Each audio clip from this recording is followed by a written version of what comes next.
अर्जुन और दुर्योधन दोनों बुरे नहीं थे। फर्क सिर्फ इतना था कि एक के सलाहकार श्री कृष्ण थे और एक का शकुनी था। संगत का फर्क, पानी की एक बूंद गर्म तवे पर पड़ती है तो मिट जाती है, कमल के पत्ते पर गिरती है तो मोती की तरह चमकने लगती है, सीप में आती है तो खुद मोती बन जाती है। पानी की बूंद तो वही है, फर्क तो बस संगत का है। नमस्कार दोस्तों, एमपी भोपाल से मैं हूँ आरजी रानी और लेकर आई हूँ एक ऐसी ही अनोखी कहानी। तो चलिए शुरू करते हैं। संगति का असर। दोस्तों, एक बार एक राजा शिकार के उद्देश्य से अपने काफिले के साथ किसी जंगल से गुजर रहा था। दूर दूर तक शिकार नजर नहीं आ रहा था। वे धीरे धीरे घनघोर जंगल में प्रवेश करते गए। अभी कुछ ही दूर गए थे कि उन्हें कुछ डाकुओं के छिपने की जगह दिखाई दी। जैसे ही वे उसके पास पहुंचे कि पास के पेड़ पर बैठा तोता बोल पड़ा, पकड़ो पकड़ो, एक राजा आ रहा है, इसके पास बहुत सारा सामान है, लूटो लूटो, जल्दी आओ जल्दी आओ। तोते की आवाज़ सुनकर सभी डाकू राजा की ओर दौड़ पड़े। डाकू को अपनी ओर आते देखकर राजा और उनके सैनिक दौड़कर भाग खड़े हुए। भागते भागते कोसों दूर निकल गए। सामने एक बड़ा सा पेड़ दिखाई दिया। कुछ देर सुस्ताने के लिए उस पेड़ के पास चले गए।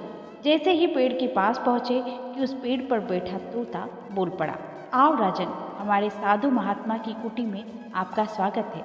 अंदर आइए, पानी पीजिए और विश्राम कर लीजिए।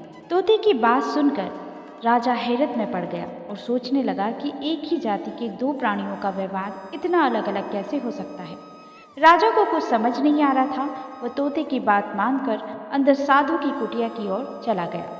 साधु महात्मा को प्रणाम कर उनके समीप बैठ गया और अपनी सारी कहानी सुनाई और फिर धीरे से पूछा कि ऋषिवर, इन दोनों तोतों के व्यवहार में आखिर इतना अंतर क्यों? साधु महात्मा ने धैर्य से सारी बातें सुनी और फिर बोले, ये कुछ नहीं राजन, बस संगति का असर है।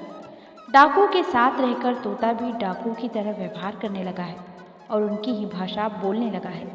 अर्थात जो जिस वातावरण में रहता है वह वैसा ही बन जाता है।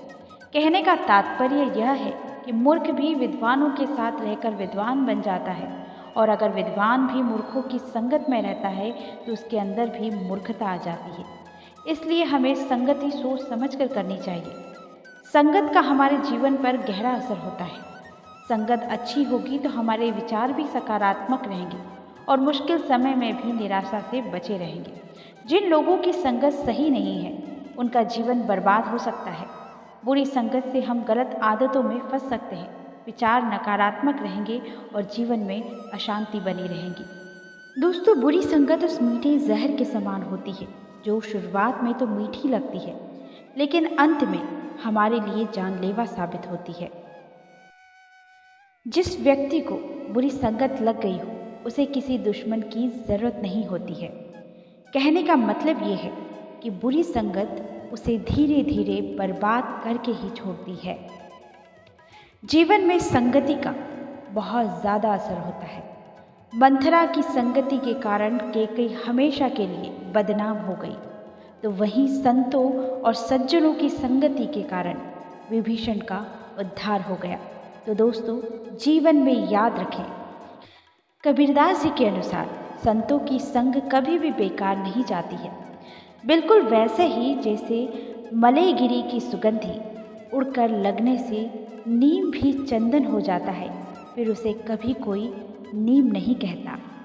ख्याल रखिए, आपकी संगति आपका निर्माण करती है। आप जैसों के पास बैठोगे वैसे ही बन जाओगे।